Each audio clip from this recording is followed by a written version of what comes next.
Sa tingin nyo, sino ba talaga dapat magbayad ng bill sa date? Para sa akin, kung sino yung nagyaya. Pero ako din, gaya na sabi ko sa past episodes, plus sa akin ba nag-offer yung babae? Pag kahit first date, biglang sabi niya, gusto mo ba na hati na tayo? Hindi, ako na. Oh, yeah, I get that. Gusto ko yung sabi. Gusto mo yung yung feeling na tatanggi ka? Gusto ko tanggihan ko siya. Yun eh. Oo. Yun yung specific eh. Like, make sure you can afford the most expensive thing on that menu. Yeah.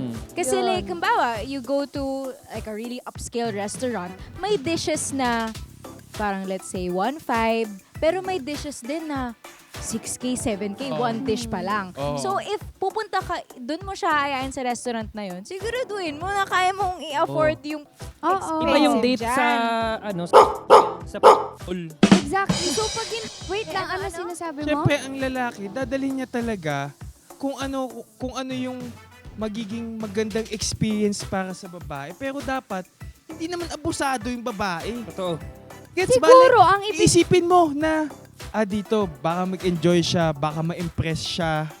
Yun yung mga iniisip mo eh kapag Parang, first date. Ito yung, pag first date, sa lugar ka na tipong, kaya naman. Oh, Wait lang, nati-trigger ako dito. Saglit. Ano ba yun? Bakit? Ano ba yun? Bakit? Ano ba yung thoughts mo, Ano ba yung Jessica? thoughts mo? Bago kayo mag-date, lumabas, kain muna kayo.